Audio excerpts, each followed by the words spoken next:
c'est avec un grand plaisir que je prends la parole aujourd'hui pour parler de l'hypertension intracrânienne idiopathique, une pathologie qui est assez méconnue, en tout cas en Afrique subsaharienne, mais qui est bien connue en tout cas par les collègues neurologues, non seulement en Europe, mais aussi au Maghreb, parce que c'est dans cette zone que c'est assez fréquent.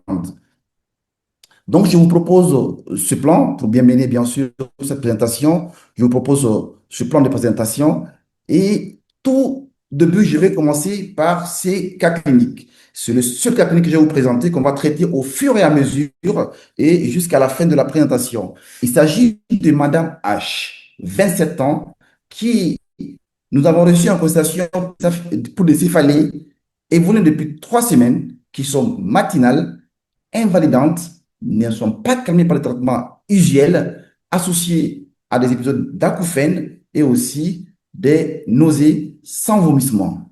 Il décrit également que depuis 3 4 jours, elles développent des troubles visuels. Il s'agit bien sûr d'une baisse de l'activité visuelle bilatérale, mais aussi il y a des moments où elle voit presque pas. Donc, c'est des études de disparition très brève, complète de la vision.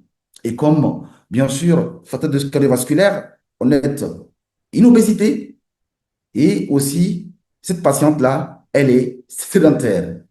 Alors, pour aller dans le vif du sujet, en introduction, nous disons qu'en fait, l'hypertension intracrânienne, ce n'est rien d'autre qu'une augmentation de la pression intracrânienne sans aucune lésion cérébrale.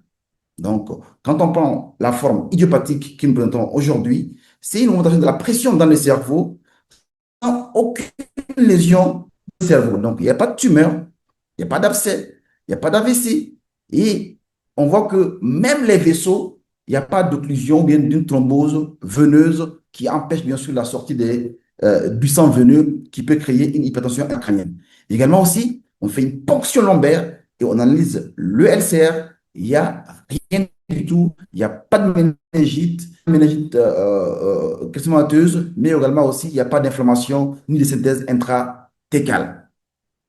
Autrefois, quand on prend dans le 19e siècle, on l'appelait pseudo-tumeur cérébrique. Pourquoi? Parce que le patient, ou bien en tout cas celui qui se plaint d'encéphalée avec des troubles visuels, vient avec l'ensemble des signes d'une hypertension intracrânienne, mais l'imagerie reste normale et ils n'arrivaient pas à comprendre ça en ce moment. Mais la science évolue. Et à un moment donné, ils ont dit que c'est une méningite sérieuse, c'est-à-dire une méningite avec un LCR qui est normal.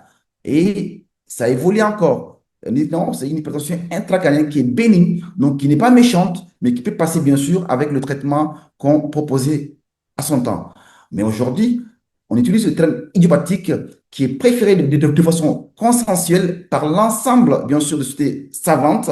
Et pourquoi? Parce que on sait que cette céphalée, mais cette hypertension, elle est loin d'être bénigne parce qu'elle peut créer, bien sûr, des complications très sévères qui peuvent avoir un impact sévère sur la vie de la personne qui développe cette hypertension intracrânienne. Alors, quelle est l'épidémiologie de cette pathologie? Quand nous prenons l'incidence mondiale, vous voyez que même dans le monde, ce n'est pas assez nombreux parce qu'il n'y a que 0,5 à 2 pour 100 000 habitants de la population générale dans le monde. Et quand on prend seulement chez les femmes en âge de population obèse, là, on va voir qu'on va quintupler carrément l'incidence qui est entre 12 à 20 femmes pour 100 000 habitants. Et vous voyez, ça arrive chez les femmes jeunes parce que l'âge moyen est de 29 à 36 ans. Et quand on parle dans une série nigérienne qu'on a eu à publier, il s'agit bien sûr, l'âge moyen était de 29,5 ans. Je disais que c'était rare en Afrique subsaharienne. Il y a pas assez de publications sur ça. Les deux cas que j'ai eu, en tout cas dans la littérature, c'est le cas mauritanien. Je pense que c'est l'un des premiers cas qui ont été rapportés, bien sûr, dans la littérature en Afrique subsaharienne. Ça n'est sur de notre petite série de 8 cas.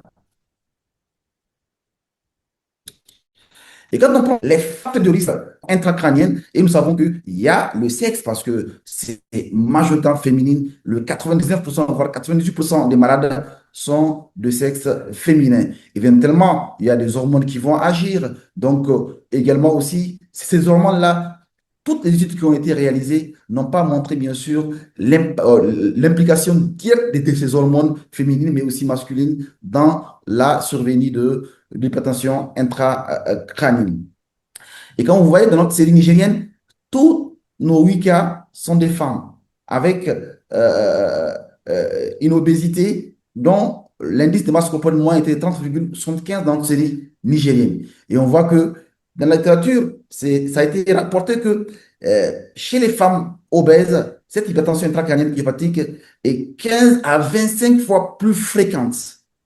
Et surtout chez les femmes qui ont récemment pris du poids ou bien certains médicaments tels que les tracyclines, les vitamines, d'autres médicaments aussi qui peuvent aussi aider ou bien qui peuvent précipiter la survenue de cette pathologie.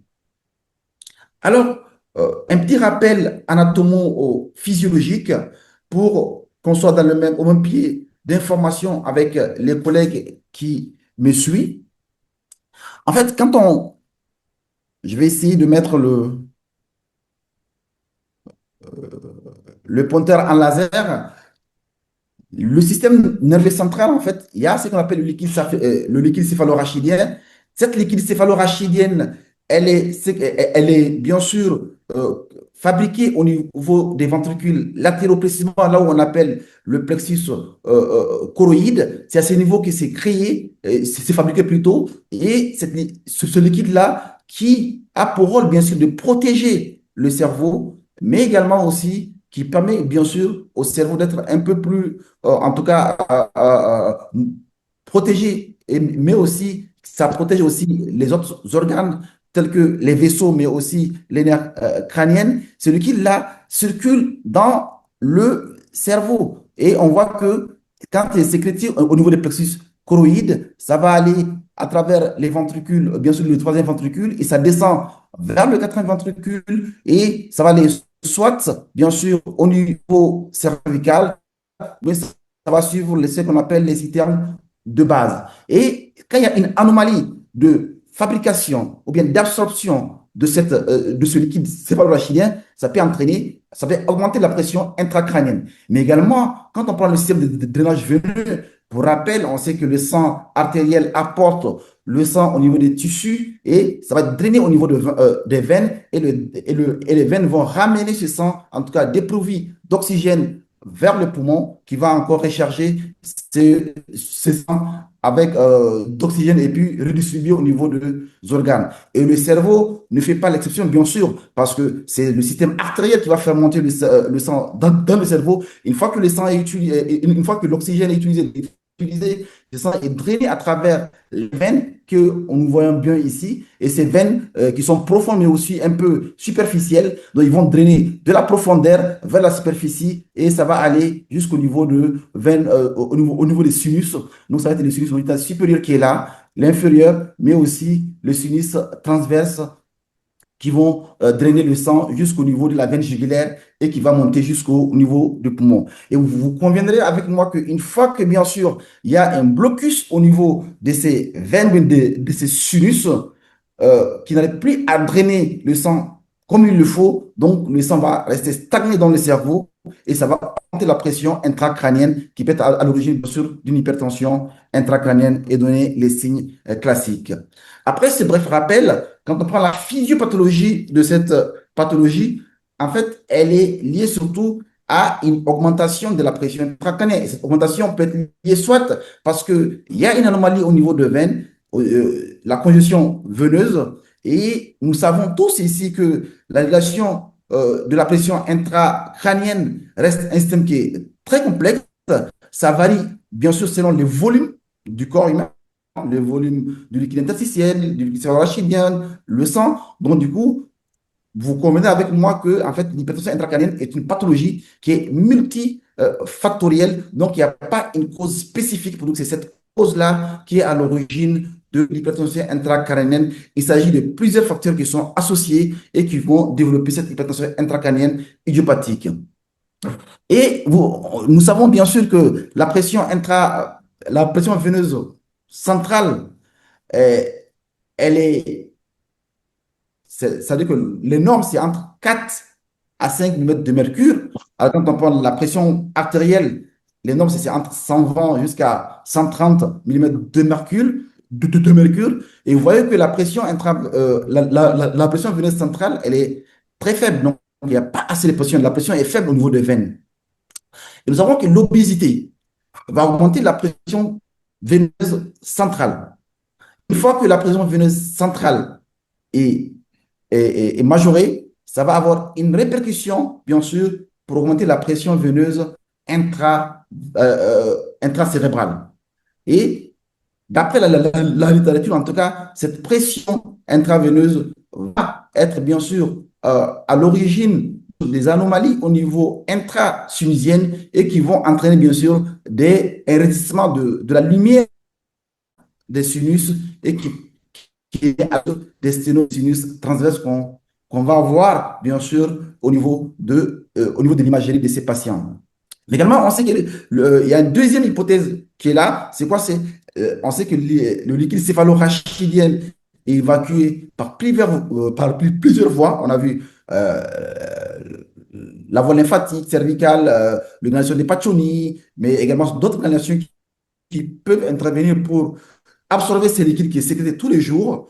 Et on va voir qu'en fait, la principale voie est les réseaux lymphatiques cervicales et qui va recevoir bien sûr du liquide céphalorachidien évacué le long des nerfs crâniens. Et on va voir que l'excès du liquide céphalorachidien ou bien liquide céphalospinal extraventriculaire va stocker ces voies d'évacuation et c'est qui est à l'origine, souvent bien sûr, de la dilatation de la gaine du nerf optique qu'on va voir dans les conséquences de cette hypertension intracrânienne. Quelle est la présentation clinique chez ces patients? Quels sont les signes que va développer cette hypertension, augmentation de la pression intraveineuse, en tout cas cette pression intracrânienne chez les patients et qui n'ont pas autre signe, en tout cas sur le plan imagerie, où on sait que le scanner est normal, l'IRM cérébral ne montre pas d'abcès, il n'y a pas de tumeur, il n'y a rien du tout. Quels sont les signes qui vous dirigent, mais qui vous orientent pour évoquer ce diagnostic? C'est d'abord les céphalées. Les céphalées sont en général les premiers signes et elles sont quasi constantes. Dans notre série, c'est 100% et il y a des séries qui ont montré que jusqu'à 98% des patients présentent en tout cas des céphalées. Et ces céphalées-là sont diffuses. Donc, c'est toute la tête qui fait mal, il n'y a pas une partie de la tête. Et souvent, c'est surtout juste derrière l'orbite, donc rétro-orbitaire, et qui peuvent mimer souvent une migraine classique ou une allergie vasculaire de la face. Ces céphalées sont pulsatiles parce que ça bat au niveau des tympans comme dans la migraine. Et l'intensité peut être souvent, en tout cas minime, voire modérée, souvent très sévère. Et ce qui est spécifique, bien sûr, à cette pathologie, c'est que c'est des céphalées qui sont surtout majorées par le décubitus. Une fois que le patient a une décubitus dorsale bien latérale, bien en manœuvre de Valsalva, ça augmente bien sûr cette pression et ça augmente bien sûr ses maux de tête. Et comme vous voyez dans notre série nigérienne, 100% de patients que nous avons en tout cas eu lors de la première année de cette étude avec des céphalées. Mais également aussi, il y a des signes tels que les acouphènes pulsatiles. C'est quoi les acouphènes? C'est cette bruit que vous entendez au niveau de deux oreilles. Mais cette fois-ci, c'est que elles sont pulsatiles parce que cette pulsatilité est synchrone avec le battement cardiaque. Souvent, c'est très évocateur, mais ça peut aussi évoquer d'autres pathologies telles que les fistules artério-veineuses ou bien le MAV. Elles peuvent être surtout unies ou bien bilatérales et qui peuvent être diminuées une fois qu'on comprime, bien sûr, la veine jugulaire du même côté. Donc, quand un patient ou bien une patiente vient avec des céphalées, qu'on pense que c'est une hypertension intracrânienne idiopathique, qu'elle a des, comment on appelle, des acouphènes pulsatiles, une fois qu'on comprime la veine jugulaire, souvent, en tout cas, ça diminue cette sensation d'acouphène, mais cette pulsatilité également aussi, qui est un signe qui est très évocateur.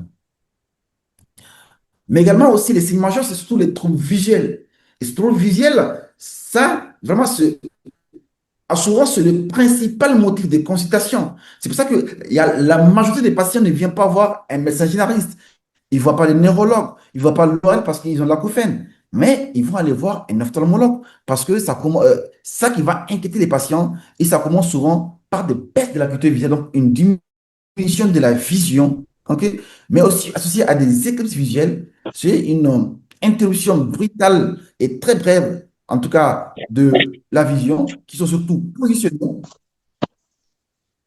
Vous m'entendez? Oui, oui, Oui. docteur, nous Donc, vous entendons parfaitement. donc, Donc, je continue. Donc, je disais que ces éclipses visuelles sont surtout positionnelles, mais également aussi, on peut avoir ce qu'on appelle une diplopie binoculaire, c'est-à-dire que le patient ou bien la personne va voir double devant lui. Il va voir double le fait que, il a les deux yeux qui sont ouverts. Il va voir double. Mais une fois qu'il ferme un œil, il ne va pas avoir double. C'est ça qu'on appelle la diplopie binoculaire et qui est surtout due à une paralysie du nerf qui n'est pas bien sûr un signe de localisation. Donc, ce n'est pas un signe de localisation, c'est un signe qui montre qu'il y a vraiment cette hypertension intracrânienne et qui comprime un peu le nerf 6. Parmi les signes de gravité visuelle, c'est surtout le fait qu'il y a une altération de la vision de couleur. Et ça, vraiment, dès que vous avez ça, c'est vraiment des signes de gravité. Il faut aller rapidement faire le diagnostic, confirmer le diagnostic et puis proposer aussi un traitement aux patients. Nous revenons à notre patiente, bien sûr, Madame H, qui a 27 ans. J'ai mis en rouge tout ce qu'on vient de dire comme signe clinique, comme symptômes, comme plainte. Vous voyez, c'est les céphalées qui sont matinales. Donc, ça, c'est le premier signe qui doit attirer.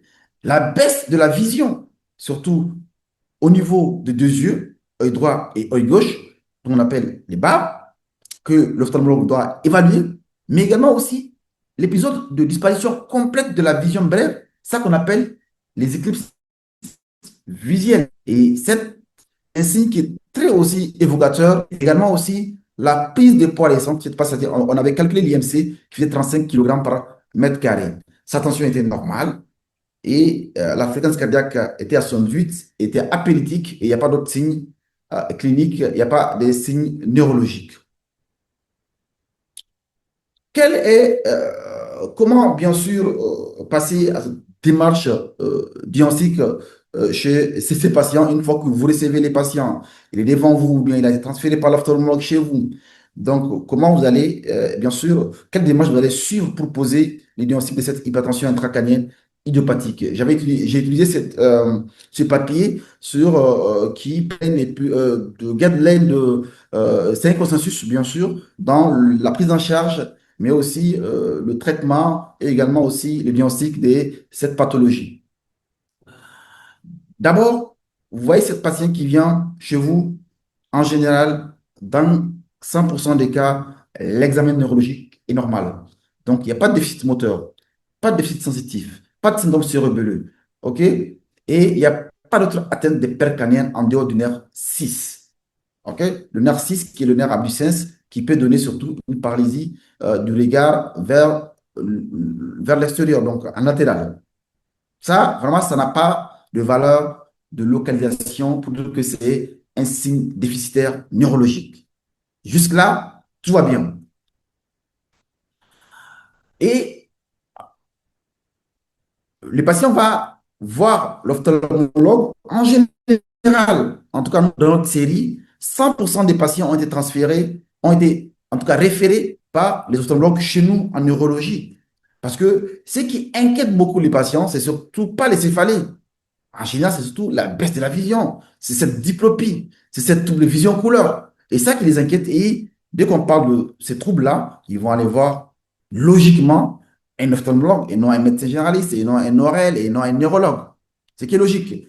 Et comme c'est la porte d'entrée dans 90% des cas, vraiment, l'ophtalmologue est le point clé, ou bien en tout cas, qui doit bien poser les diagnostics, mais aussi guider le patient vers un vrai circuit, bien un circuit qui permet de rapidement poser le diagnostic et aussi prendre en charge le patient. Donc, c'est d'abord l'acuité visuelle parce qu'il vient pour l'acuité visuelle, une baisse de l'acuité visuelle. Donc, il va l'évaluer et puis nous noter est-ce que cette acuité visuelle est à combien sur 10?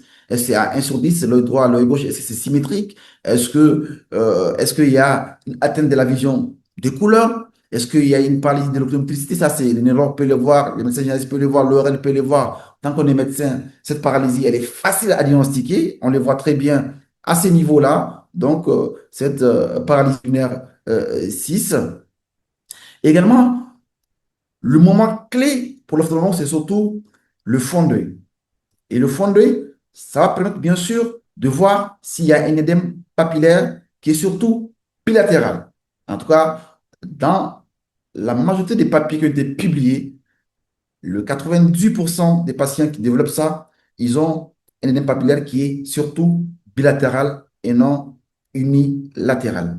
Et bien sûr, ce fond d'œil, le système papillaire doit être stadifié, ce qui, en tout cas, chez nous, actuellement à Niamey, quand on envoie l'édème papillaire, souvent, il n'y a pas de stadification.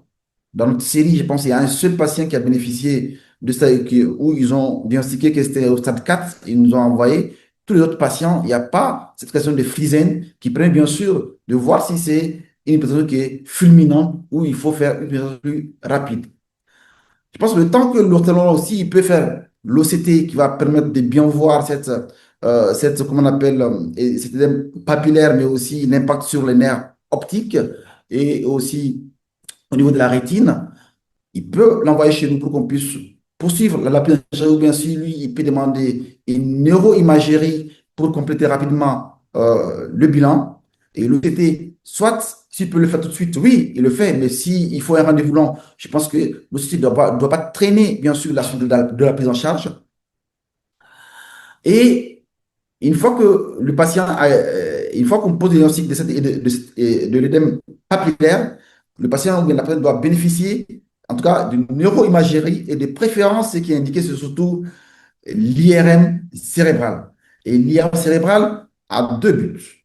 En tout cas, le premier objectif de l'IRM cérébral réalisé, c'est d'éliminer une hypertension intracrânienne secondaire, c'est-à-dire d'éliminer comment on appelle, une thrombose veineuse cérébrale, d'éliminer un abcès cérébral, d'éliminer un hématome sous-dural, d'éliminer euh, une tumeur cérébrale, d'éliminer tout ce qui est secondaire qui peuvent entraîner, bien sûr, d'éliminer une hydrocéphalie, ok? Tout ce qui peut entraîner et éliminer une immunité chronique, tout ce qui peut entraîner, bien sûr, cette hypertension intracrânienne. Donc, le principal objectif, bien sûr, de l'IRM, c'est d'éliminer ça. Et une fois que c'est éliminé, on va chercher ce qu'on appelle les signes indirects de cette hypertension intracrânienne sur le cerveau ou bien sur les nerfs optiques. D'abord, le premier signe, c'est qu'on va voir que la septicémie est vide. Et ça qu'on voit ici sur le schéma en haut, c'est cette coupe sagittale, cette coupe, cette IRM en séquence T1 en coupe sagittale, on voit que la septicémie est vide.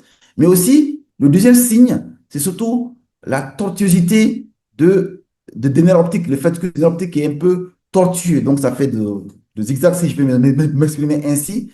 Également aussi, on a la gaine, c'est-à-dire que si je peux dire la poche dans laquelle est le nerf optique, entre la poche et le nerf optique, normalement, circule le LCR.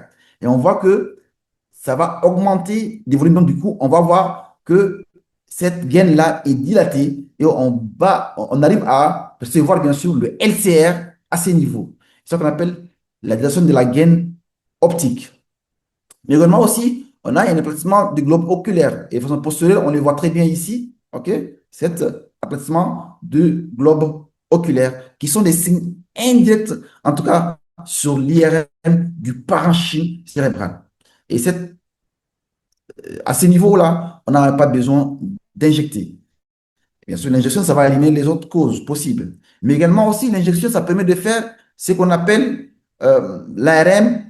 Je reviens un peu sur l'IRM classique. Donc là, ici, on a la salle thoracique qui est vide. Et sur cette coupe coronale en T2, on voit la gaine dynamique qui est un peu dilatée. Et on voit bien le nerf qui est là. Et autour, on a du LCR. Et juste plus haut, on a la gaine qui est là. Et on peut le voir, bien sûr, la même séquence T2 en coupe en coupe axiale qui passe sur le nerf optique, on voit bien cette gaine qui est dilatée. Mais également aussi, je disais que c'est surtout l'angio RM, surtout veineuse, donc la phlébographie, l'IRM, ou bien l'angio IRM des veines, qui va surtout éliminer certes la thrombose veineuse cérébrale, mais ça permet aussi d'avoir des signes indirects ou bien des signes qui permettent de confirmer, en tout cas, ou bien en tout cas, de nous donner plus d'arguments pour retenir ce diagnostic d'une hypertension intracrânienne. C'est quoi? C'est les sténoses des sinus transverses que vous voyez en flèche rouge comme ça, les sinus latéraux, en tout cas un peu les sinus latéraux, les sinus transverses. Et en général, parfois c'est unilatéral et le plus souvent c'est bilatéral. Et devant l'ensemble de ces arguments, on est devant une forte suspicion, bien sûr, d'une hypertension intracrânienne idiopathique. Alors, qu'est-ce qui va rester? Bien sûr, il va rester de faire la ponction lombaire qui va être l'élément, en tout cas, une fois que l'IR est normal, qui va être l'élément qui va confirmer cette fois-ci à 100% bien sûr le diagnostic de cette hypertension intracrânienne. Je rappelle, je pense qu'on ne doit pas faire la ponction lombaire sans faire une hypertracrânienne. Donc, il s'agit d'une hypertracrânienne secondaire et qu'il y a une masse dans le cerveau, la ponction lombaire est contre-indiquée. Voilà, je rappelle que c'est contre-indiqué. Mais nous sommes dans l'hypertension intracrânienne idiopathique. Donc, le parenchyme cérébral est normal. Il n'y a pas de thrombose veineuse cérébrale. Il n'y a aucune anomalie, en tout cas, de masse dans le cerveau qui contre-indique la ponction lombaire. Et ça doit être fait, bien sûr, en déclubus latéral avec mesure de la pression d'ouverture. Je pense que c'est l'élément le plus important au niveau de la ponction lombaire. Et cette mesure de la pression du LCR, certes, il y a des matériels qu'on peut utiliser pour le faire classiquement, mais nous, dans notre contexte, vraiment, on utilise les tubulures de la perfusion. Et puis, une fois qu'on a notre aiguille de ponction en position latérale, on ponctionne le patient, on adapte bien sûr les tubulures, et puis on regarde là où le liquide va monter, et il va s'arrêter à un moment donné, entre 30 secondes, voire une minute, une fois que ça s'est tout stagné, et on mesure du bout jusqu'à ce niveau, et ça nous donne bien sûr la pression cérébrale. Et il faut analyser, bien sûr, ce LCR.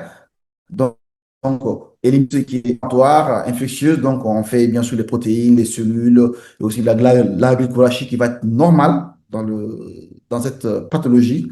Et souvent, si y a un échec de PL, si on est sûr de son diagnostic et que vous ne voulez pas mettre un traitement avant, vous pouvez faire un écho guidé. Je pense que c'est possible dans notre contexte. On peut le faire dans beaucoup de nos pays plus subsahariens, au Niger, c'est possible. Et également aussi, pour dire qu'il y a une hypertension intracrânienne idiopathique, en dehors des autres signes qu'on avait suscités, mais il faut que la pression d'ouverture soit supérieure à 25 centimètres d'eau.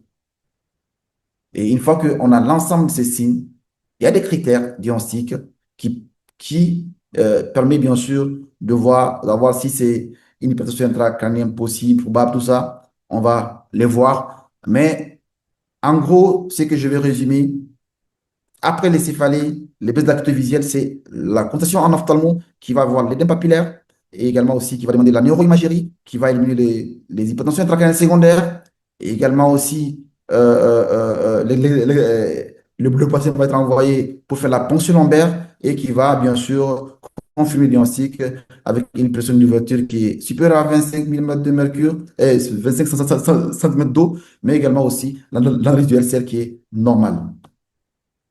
Et voici les critères diagnostiques. En fait, il y a deux groupes de critères. Il y a les critères ICDH3 et c'est presque les mêmes critères, mais seulement dans les critères ICDH, c'est que l'œdème papillaire n'est pas obligatoire.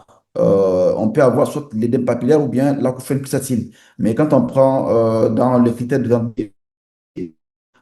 vraiment, tous les signes doivent être présents pour confirmer, bien sûr, le diagnostic. Donc, c'est édème papillaire, l'examen neurologique est normal en dehors, bien sûr, de la paralysie du nerf 6. La neuroimagerie, donc il n'y a pas de syndrome de masse, il n'y a pas d'hydrocéphalie, il n'y a pas de thrombose veineuse cérébrale. Et également aussi, l'encéphalogramie est normale en tout cas à l'examen direct. Également aussi, on a la pression de voiture qui est élevée à plus de 25 mm de mercure. On revient à notre patiente. On avait dit qu'il avait consulté l'ophtalmologue qui a fait l'acuité visuelle qui était à 9 sur 10 à l'œil droit et également aussi à 7 sur 10 à l'œil gauche. On a une paralysie du 6 gauche et également aussi au fond de l'œil, on a un édème papillaire bilatéral. Ça, c'est une image qui vient de notre série à votre droite et une image d'un édème papillaire et également aussi l'ophtalmologue, en ce moment, il avait demandé un OCT et également aussi demande une consultation neurologique. Comme nous l'avons reçu en neurologie, euh, l'examen neurologique était normal avec un 6 gauche et on a profité pour demander une IRM cérébrale. Vous voyez, l'IRM cérébrale dans la littérature, en tout cas avec l'IRM 1.5 Tesla, elle est carrément un peu différente de notre IRM qui nous avons fait chez nous parce que on utilise le 0,35 Tesla, donc du coup les images ne sont pas les mêmes. Même là, nos radiologues ont fait un grand effort bien pour aller chercher cette dérivée observée dans dans notre série. C'est le seul cas d'ailleurs qu'on avait vu. Et quand on regarde, bien sûr, il y a une datation de la gaine de nerf optique à gauche, mais également aussi à droite plutôt. Et à gauche, on a une tortuosité du nerf optique.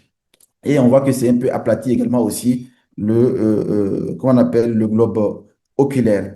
Et du coup, chez cette patiente, on avait hospitalisé, on a fait une ponction lombaire et la pression d'ouverture était à 35 mm, à 35 centimètres d'eau et l'analyse du LCR était normale et on a complété avec d'autres bilans inflammatoires biologiques standards qui est normal, qui est revenu normal, mais également aussi les dédimères sont revenus normales. Donc, nous confirmons bien sûr notre diagnostic d'hypertension intracrânienne idiopathique chez cette patiente de 27 ans qui est obèse avec une IMC qui était à 35 kg par mètre carré.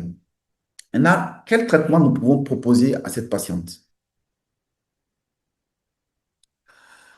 Donc, la prise thérapeutique, j'ai utilisé plusieurs, en tout cas, ressources pour analyser, pour voir ce que je peux faire et puis, et puis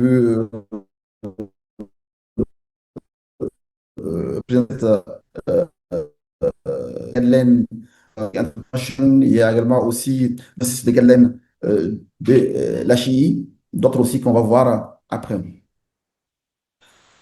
Donc, le principal, ou bien en tout cas, les objectifs de cette prise en charge, d'abord, c'est de préserver la vision.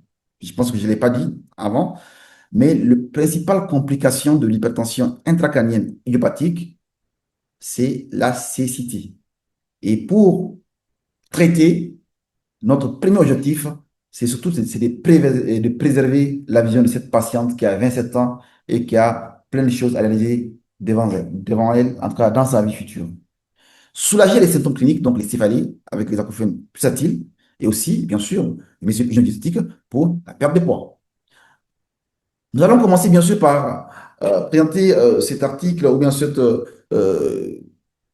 revue qui a essayé d'analyser l'effet de l'astazolamide, c'est-à-dire que le diamox sur l'impact, est-ce il y a un impact sur la vision de ce patient qui présente une hypertension intracrânienne idiopathique et ils ont fait deux bras, un bras qui prend juste l'astazolamide qui est le diamox associé bien sûr au régime hygiéno-diététique moins salé pour la perte du poids versus le placebo qui était le régime seul. Et on avait suivi ces patients pendant un bout de temps et on avait constaté que franchement, il y a une réduction moyenne des troubles visuels chez les patients qui sont sous Diamox. Il y avait également aussi une perte de poids et il y avait une réduction importante en tous les tailles, mais également aussi une baisse importante de la pression du LCR d'ouverture. Donc, non seulement que ce médicament, ça va agir sur la vision, mais ça agit aussi sur le poids.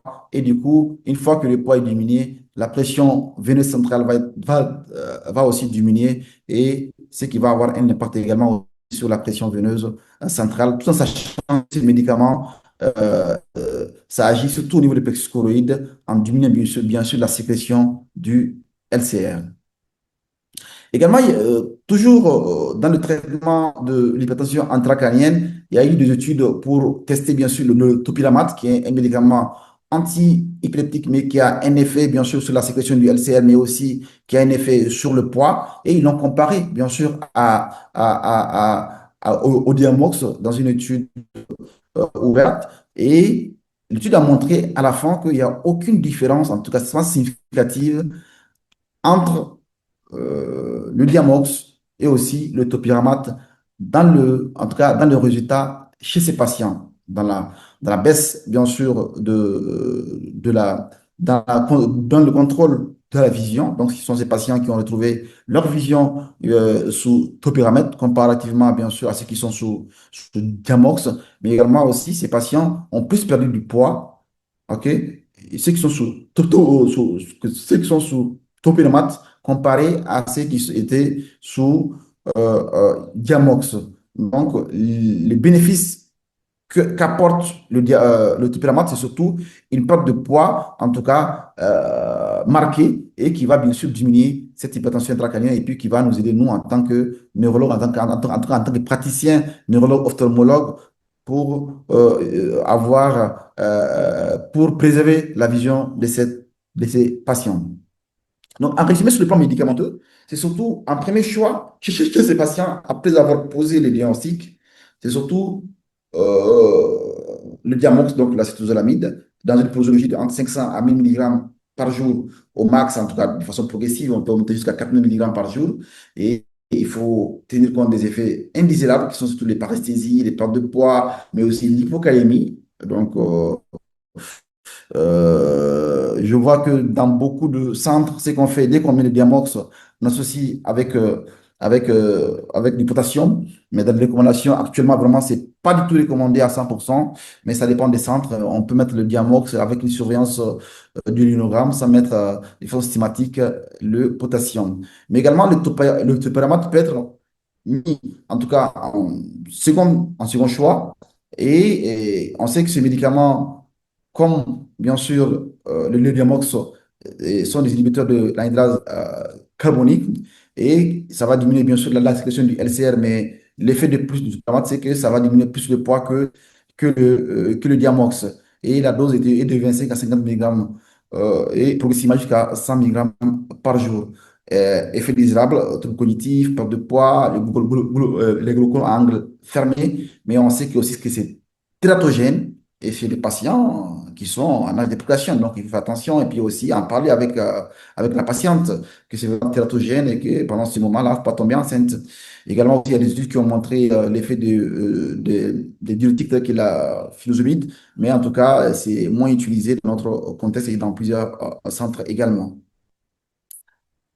Mais ce qui est nouveau, c'est surtout récemment, il y a eu des études qui ont montré l'effet, bien sûr, des agonistes des récepteurs de GLP-1 chez les patients qui ont une hypertension intracrânienne idiopathique. Nous savons que les récepteurs de GLP-1 sont exprimés au niveau du plexus choroïde. Donc, quand ils sont activés, ils vont diminuer surtout la sécrétion du LCR, donc une fois que la sécrétion du LCR est diminuée, donc la pression intracrânienne va diminuer. Donc, ça a été fait des études in vivo chez les souris qui avaient une cette hypertension intracrânienne idiopathique et ça a montré des effets, en tout cas, positifs. Ça a très bien marché et l'étude est partie, je pense, à la phase où c'est arrivé au niveau humain. Et cette étude a été réalisée.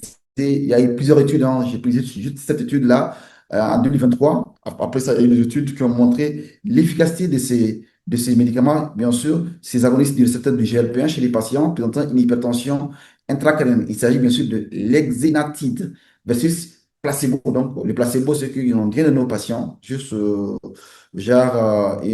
hygiène de vie pour perdre du poids. Et seulement en 12 semaines, il y a une réduction significative de la pression intracrânienne. Ils ont utilisé surtout de matériaux, en tout cas, qui peuvent utiliser de façon ambulatoire la pression intracrânienne sans faire de pression lombaire répétitive. Et ils ont vu que vraiment, dès la 12e heure, cette pression-là est en train de diminuer et en 12 semaines, chez la majorité des patients, la pression est revenue totalement normale et les patients ont diminué leurs signes cliniques et ils ont récupéré bien sûr la vision et le dème papillaire aussi était en train de diminuer. Personnellement, je n'ai pas l'expérience de ce médicament. Je ne sais pas si c'est utilisé par d'autres collègues ici présents sur ce panel. Moi, je ne l'ai jamais utilisé, mais je sais qu'on l'utilise. Je ne sais pas s'il y a des recommandations par rapport à ça. Si quelqu'un a l'expérience, il peut partager avec nous. Alors, notre patient toujours. Donc, on l'a mis sous Diamox 4 comprimés par jour avec un régime hygiéno-diététique à un mois. On note une nette amélioration de la clinique avec un fond d'œil qui est normal et le CT qui n'a pas été réalisé parce qu'il y a un problème de moyens. Et à 3 mois, le neurologue décide d'arrêter le Diamox. Dans les recommandations, il faut aller jusqu'à 6 mois. Mais à 3 mois, ça a été arrêté. La patiente revient à 7 mois parce qu'elle a une récidive de signes de façon fulminante et en moins d'une semaine, céphalée, baisse de l'acuité visuelle jusqu'à 5 sur 10. Et a vu l'ophtalmo qui a vu que c'était vraiment une édème papillaire stade 4 de Friesen. Et on reprend l'IRM de cette patiente avec les collègues radiologues. Euh, En fait, j'ai mis, si on était dans un pays qui réalise certains examens ou bien certains, je me suis mis dans ce contexte-là. Mais au Niger, actuellement, c'est une que je vais citer après, on ne le fait pas. OK? Donc, la personne, une fois qu'il est arrivé à 3 mois, on a remis les médicaments et après, il est parti ailleurs pour se faire. À 7 mois, quand elle est revenue pour les récidives de ses symptômes, cette carte de Friesen de l'œdème papillaire, acuité visuelle à 5 sur 10, on reprend l'imagerie, cette fois-ci avec l'angio. Au début, on n'a pas eu de sténose, et cette fois-ci, on voit les sténoses, les sinus, en tout cas transverses, bilatérales, et notre attitude était de mettre non seulement le diamox, associé bien sûr au topiramate, qui a un peu amélioré les signes, et je pense qu'il y a des parents qui avaient un peu les moyens, et on les a fait un dossier, ils sont partis, en tout cas à l'extérieur du pays, et du coup, ils ont bénéficié d'autres traitements qu'on va voir après. Et en fait, c'est pour venir au traitement chirurgical, parce que en cas d'échec du traitement médical ou en cas de récidive à plusieurs reprises, ou bien en cas de forme fulminante que je n'ai pas décrit dans cette présentation, vraiment, souvent, il faut se référer aux techniques, en tout cas chirurgicales. Et la technique la plus répandue dans notre contexte africain, surtout au sud du Sahara, sous les dérivations, le DVP. Donc, qu'on amène en neurochirurgie, ils mettent leur valve et puis voilà, et puis ça va gérer l'affaire. Également aussi la réalisation de la gaine ténortique, je ne l'ai jamais vu, mais c'est décrit dans la littérature. Et le troisième technique, c'est surtout les stentiques les sinus veineux. On sait que les sinus veineux ils sont, qu'on appelle rétrécis, donc il y a une sténose bilatérale de ces sinus-là. Donc on s'est dit qu'une fois qu'on va aller faire une on va mettre un stent qui va augmenter sur le diamètre entre ces sinus. Donc, du coup, la pression veineuse va un peu diminuer et du coup, il y aura moins de, comment on appelle, moins de signes cliniques. Et ces stentings veineux, j'ai eu la chance de partir, en tout cas, d'assister à plusieurs stents quand j'étais en stage à la Fondation Rothschild où on avait placé plusieurs chez des patients qui présentaient surtout le sténose, l'hypertension intracrânienne avec sténose des sinus veineux. Moi, c'est pas compliqué, c'est assez simple et c'est des choses qu'on peut reproduire chez nous parce que si les plateau technique qui y est et que on peut vraiment le reproduire et puis le faire. Et cette patiente, elle était je sais pas, au Maroc, en Tunisie, et elle avait bénéficié, bien sûr, d'un stenting de ses sinus transverses. Et à 1 an post-stent, elle n'a fait aucune récidive. Donc, il n'y a pas de récidive sur le plan non seulement ophtalmologique, mais aussi sur le plan de ses céphalées. Et elle a beaucoup maigri parce qu'on avait gardé le topilamax de 35 kg par mètre carré, elle est arrivée à 30 kg carré et ce qui a bien sûr amélioré ses symptômes et amélioré sa vie, en tout cas quotidienne. Je suis à la fin de ma présentation. Je suis disponible pour les questions. J'espère que les collègues, ou bien en tout cas l'ensemble des participants, ont pu apprendre quelque chose de ma présentation. Et je suis disponible pour les questions et puis les échanges. Voilà, pour apprendre aussi de cette pathologie, avoir l'expérience des autres.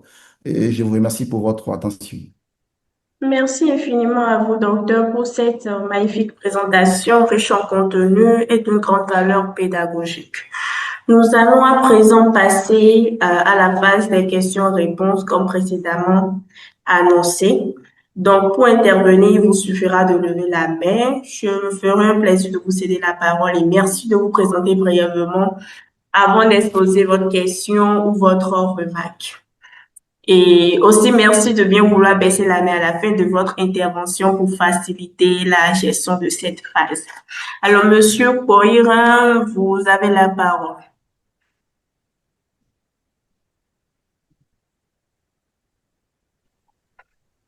Oui, bonsoir à Ok. vous.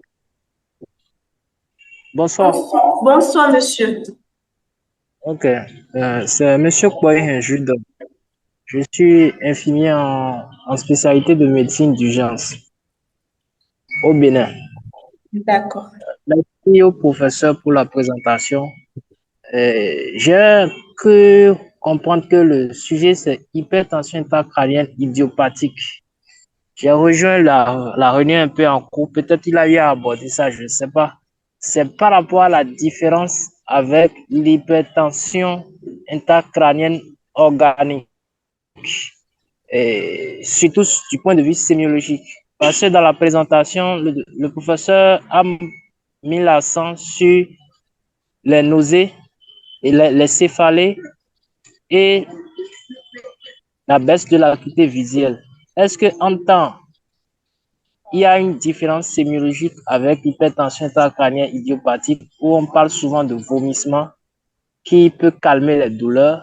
Est-ce que dans les cas de l'HTIC idiopathique, il n'y a pas de vomissement? J'aimerais que le professeur nous apporte une différence. Et par rapport aux complications, toujours de l'HTIC idiopathique, la seule complication qui est revenue après les cas cliniques que j'ai remarqué, c'est la cécité. Y a-t-il pas d'autres complications comme les engagements dans l'idiopathique? Si c'est le cas, le professeur peut nous éclaircir. Et en cas d'urgence, sur le plan diagnostic positif, comment peut-on identifier un patient sur le plan clinique qui fait une HTIC? Et que peut-on faire en urgence? Que peut-on faire en urgence, surtout en tant que paramédical urgentiste?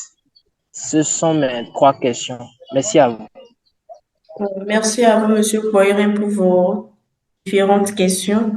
Docteur, si vous le permettez, nous pouvons répondre à monsieur Poirin. D'accord, en tout cas, merci, monsieur Moyen, pour votre question. Pour votre question plutôt, en fait, on dit que c'est idiopathique parce que, il n'y a aucun syndrome de masse, c'est-à-dire que tu n'as pas d'autres anomalies, en tout cas au niveau du parenchyme cérébral, tu n'as pas d'hydrocéphalie, tu n'as pas d'AVC, tu n'as pas d'abcès. Donc, le risque d'engagement n'est pas là. Ici, il n'y a pas de complications à type d'engagement parce qu'il n'y a pas quelque chose qui va pousser le cerveau et qui va entraîner bien sûr cet engagement ou bien cet effet de masse sur les structures médianes.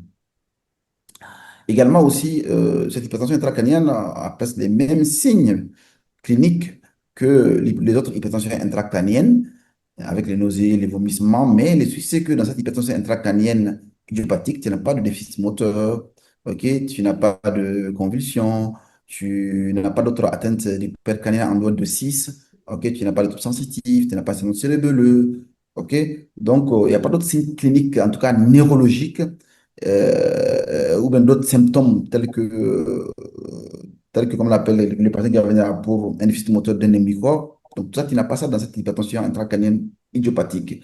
Mais vous pouvez trouver les mêmes signes, les céphalées, les vomissements, les baisses d'acuité visuelle, les diplopies. OK? Mais cette diplopie-là qu'on a dans l'hypertension idiopathique, c'est par atteinte du 6. Alors que dans l'autre, on peut, dans les secondaires que vous appelez organiques, donc ça, on peut avoir le 6, on peut avoir le 3, on peut avoir d'autres atteintes des pères crâniens. Je ne sais pas si j'ai bien compris. Mais sur le plan maintenant d'urgence, cliniquement, c'est les mêmes signes que je vous ai dit, mais il n'y a pas de déficit moteur, il n'y a pas d'autres signes, en tout cas de focalisation neurologique. Et le classique que vous pouvez faire, c'est surtout peut-être quand vous êtes en périphérie, c'est de rapidement le transférer, voir un ophtalmologue, tout en calmant bien sûr les symptômes, surtout les céphalées.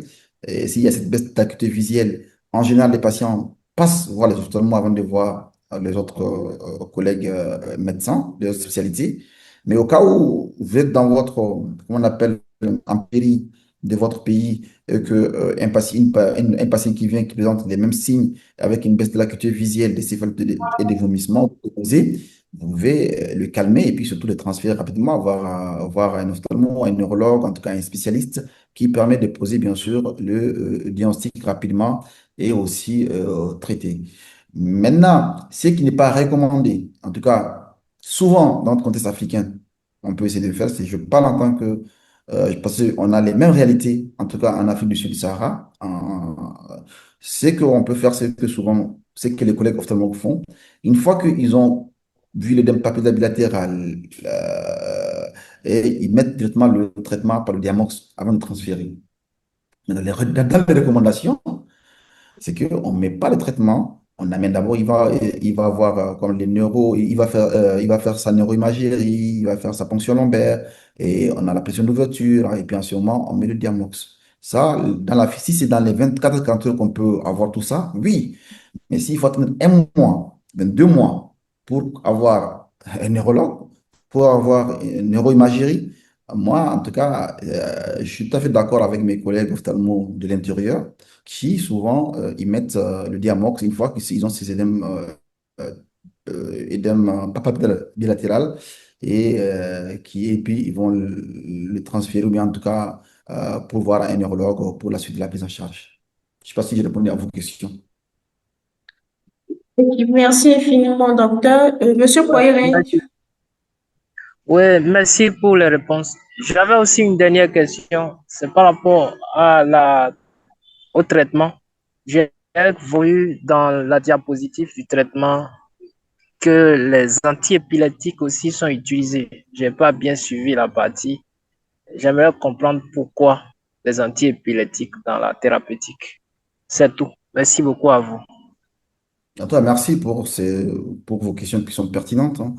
Et en fait, c'est pas l'ensemble qui marche. Il y a un seul qui marche, un seul antibiotique qui marche, c'est le topiramate. Ok, le topiramate. Pourquoi il marche? Parce que ça diminue la sécrétion du LCR. Ça agit surtout au niveau des plexus choroïdes et ça diminue la sécrétion du LCR. Donc, une fois que la sécrétion du LCR est diminuée, donc évidemment que la pression va diminuer, la pression intracrânienne, et ça va améliorer les signes cliniques. Mais également aussi, ça fait maigrir. OK? Ça fait maigrir ces médicaments. Et donc, vis-à-vis de ces deux effets-là, donc, on sait que ça marche et qu'il y a des études qui ont montré que ça marche bien et on n'hésite pas à le mettre. Merci. d'accord. Monsieur Poiré, vous avez eu satisfaction, j'espère.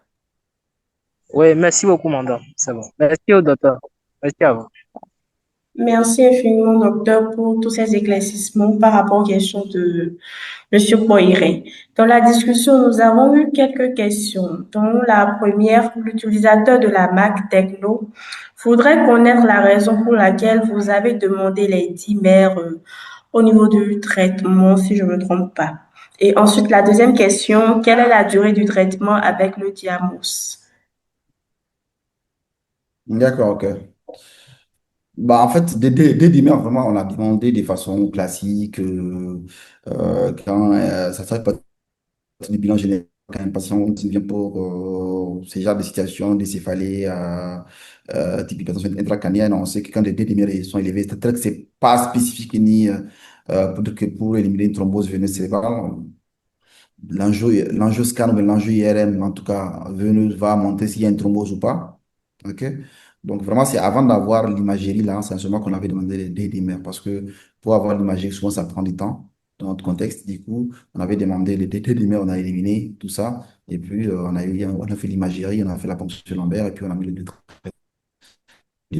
La durée de traitement, en général, c'est 3 à 6 mois, hein. 3 à 6 mois de traitement. Et puis, s'il n'y a pas de récidive, et si l'édème papillaire est réveillé normal, tout est OK, la pression est normale. On n'a pas besoin de faire une ponction lombaire de contrôle pour voir la pression est normale ou pas. Et moi, je pense que dès que les signes sont régressés, il n'y a plus de céphalée, l'acuité visuelle est revenue normale, comme on appelle, le fond de l'œil est revenu normal.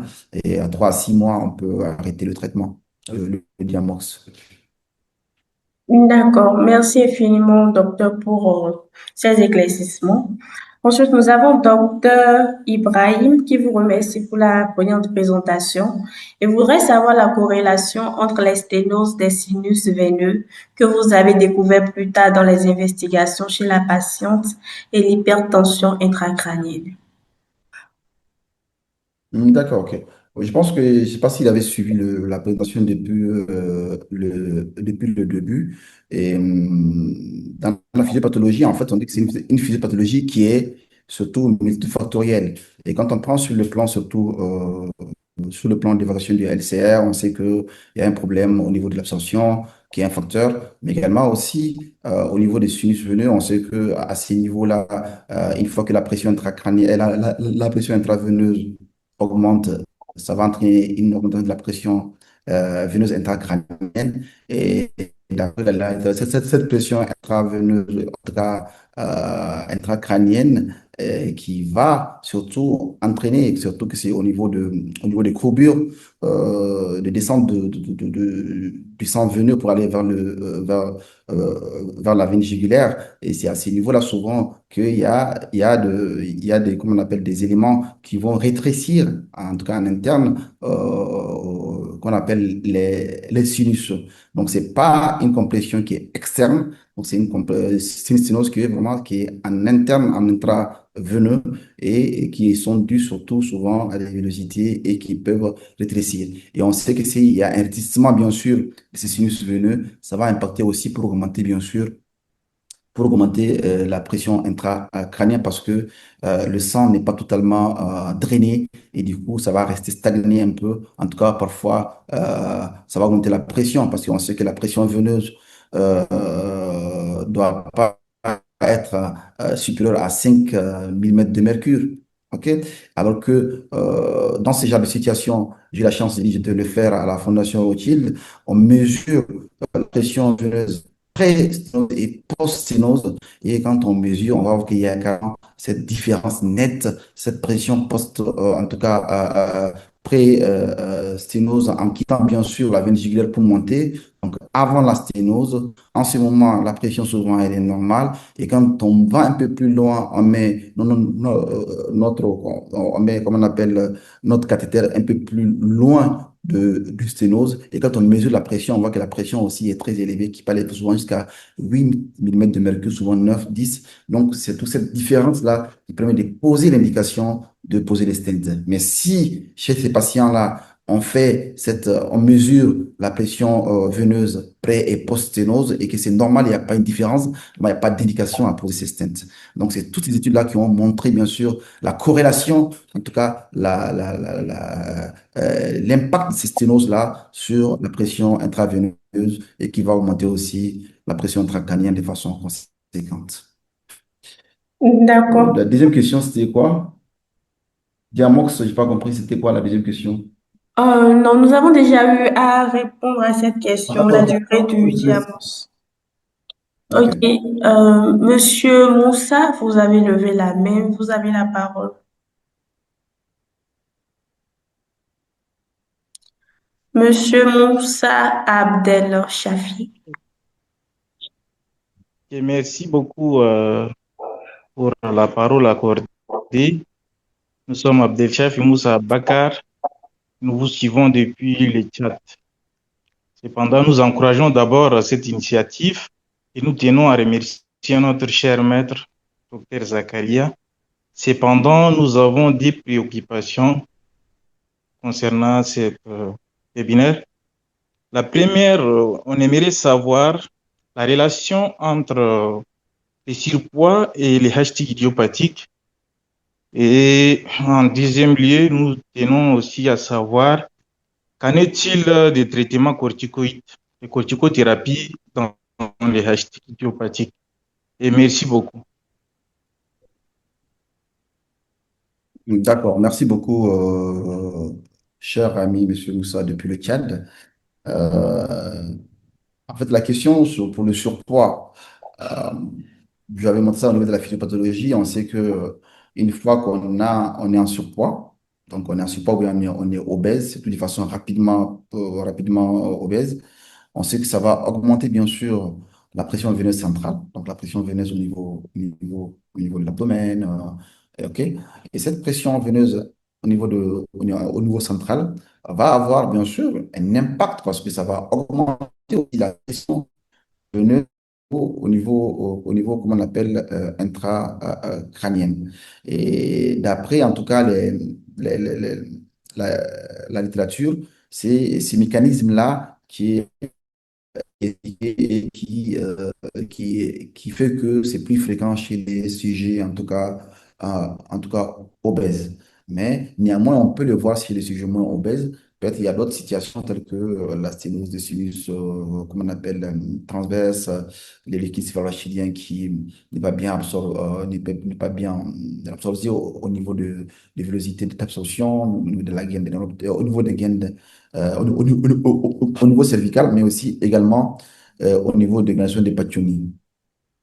Et maintenant, par rapport aux corticoïdes, vraiment, l'ensemble des articles que je essaie de regarder, et avec ma petite expérience, vraiment, il n'y a pas d'indication de corticoïdes. Ça ne marche pas parce qu'il n'y a aucune inflammation.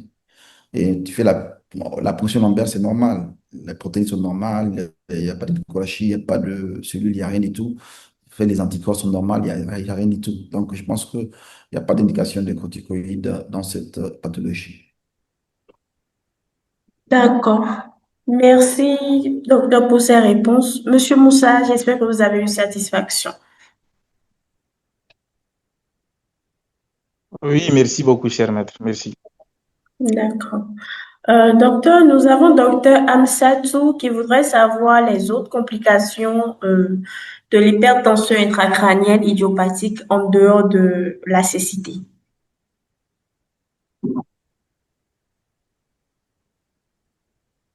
D'accord, ok. Ouais, bon, je pense que c'est pas complication, en tout cas, les risques surtout, c'est surtout comment on appelle la cécité. Les autres complications, c'est surtout souvent des céphalées qui sont, c'est pas des complications, mais c'est des signes en fait, c'est des céphalées qui sont pas soulagées par les traitements antalgiques classiques. Et les autres complications, je ne vois pas trop en dehors de cette cécité. Souvent, les complications liées souvent aux médicaments, bien sûr. Quand vous prenez le Diamox, ça peut donner une hypocalémie, des paresthésies. Également aussi, je pense, le topiramate avec le glaucome, les troubles cognitifs. Également aussi, quand on parle de GLP-1, certes, ça fait maigrir, mais ça fait aussi diminuer la pression au niveau du cerveau, mais il y a des conséquences il y a des effets secondaires qui sont sévères et qu'il faut mettre avec modération. Donc voilà, donc en gros, c'est ça que j'ai à dire, mais je ne sais pas si quelqu'un a quelque chose à dire ou à ajouter. Moi, je pense que la seule complication, c'est surtout la cécité, tout ce qui est trouble visuel lié à cette hypertension sur la gaine des nerfs optiques. Ok, tel que la tortuosité, le fait que ça va, il y aura une notion de l'épaississement de ténor optique au niveau de la rétine, à l'OCT, tout ça là, voilà. Mais je ne vois pas autre complications. Peut-être les autres collègues neurologues sont là. S'il y a d'autres complications, ils peuvent ajouter. Merci. Merci, docteur. Docteur Amsatou a eu à dire, la corticothérapie au long cours va, à mon sens, amplifier l'obésité, ce qui va donc aggraver l'hypertension intracrânienne au vu de la physiopathologie. Bon, elle Tout à voudrait fait. votre avis par rapport.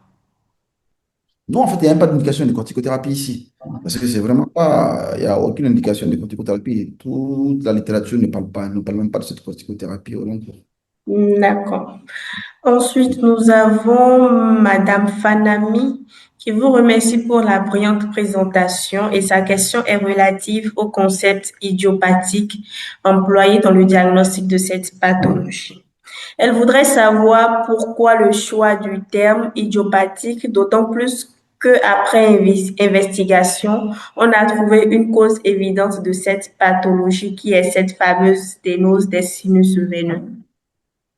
Non, en fait, c'est pas la seule cause, cette sténose des sinus veineux. C'est surtout, il y a plusieurs facteurs. Il y a l'obésité qui est le facteur, il y a le liquide L-céphalorachidien au niveau de l'absorption qui peut souvent causer, qui s'associe aussi. Il y a les sténoses des sinus, comment on appelle, des sinus transverses aussi. Donc, on dit que c'est multifactoriel. On ne sait pas parmi ces symptômes, mais en tout cas, parmi ces qu'on a vu comme conséquence ou comme effet sur l'imagerie, lequel, en tout cas, lequel est à l'origine de cette hypertension intracrânienne jusqu'à maintenant. Donc, du coup, ce n'est que des hypothèses. On dit que c'est multifactoriel, d'où le mot idiopathique. OK? Voilà. En gros, c'est ça que j'ai répondu. D'accord, docteur, merci. Également aussi, Vraiment, également aussi, les sténoses de sinus transverse, c'est pas chez tous les patients, hein. C'est pas à 100% des patients. Par exemple, dans notre série, il y a que, je pense, un seul patient qui avait cette sténose-là. Une seule patiente qui avait cette sténose-là. Donc, c'est pas tous les patients. Je pense que dans la tête, c'est ça, jusqu'à 100% des patients qui présentent cette sténose-là. Donc, pour dire que c'est pas la cause principale. d'accord.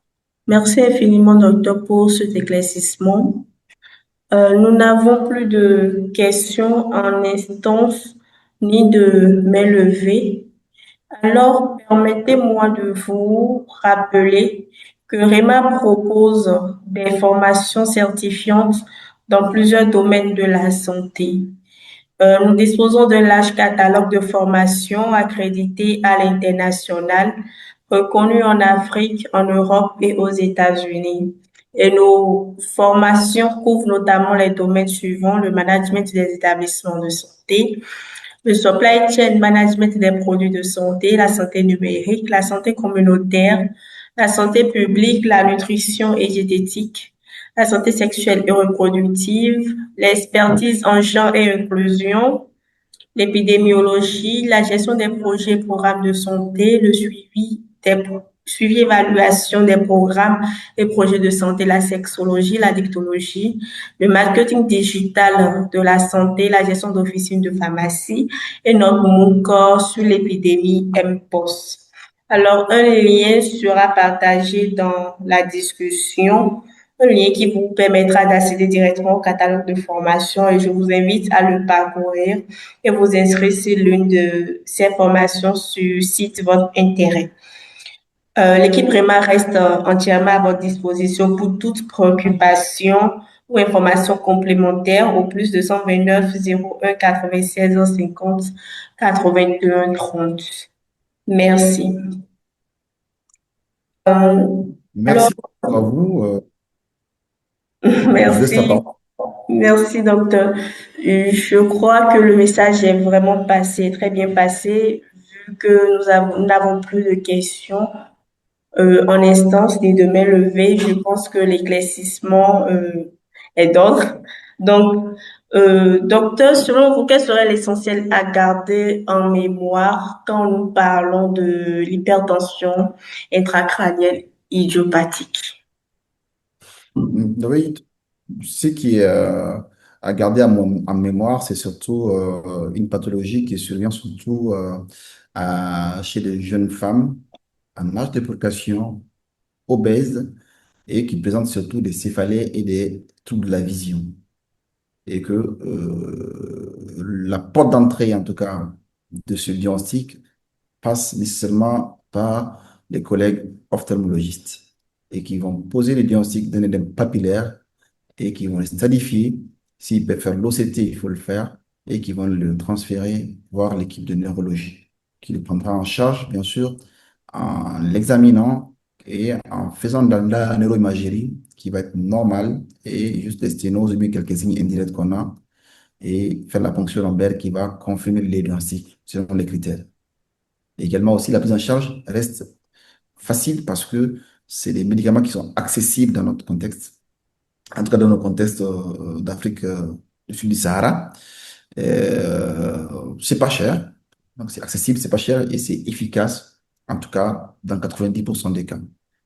Les rares cas, en tout cas les 10% des cas, c'est des cas qui sont aussi possibles de prendre en charge avec une bithérapie souvent. Et souvent, il faut aller à des traitements surtout chirurgicaux. Et en tout cas, le premier est faisable dans tous les pays d'Afrique, qui est la dérivation. Et le second, je pense qu'il faut que nos pays, on puisse relever le niveau aussi d'expertise, mais aussi de prise en charge en développant la neuroradiologie interventionnelle. On le fait ici à Niamey. Et vraiment, on est à la phase que diagnostic pour l'instant. On peut poser les diagnostics, mais on ne fait pas de traitement, ni de thrombectomie, ni de pose de stent carotidien, ni de sinus veineux. Mais il y a les compétences qui sont là. J'espère que les autorités vont nous accompagner dans ce sens-là. Et j'appelle aussi mes collègues des autres pays, en tout cas, s'ils ont commencé, de les continuer, mais aussi de rehausser le niveau à travers, bien sûr, l'aide publique au développement, mais aussi à travers les partenaires privés et l'État. Je vous remercie pour votre, en tout cas, attention.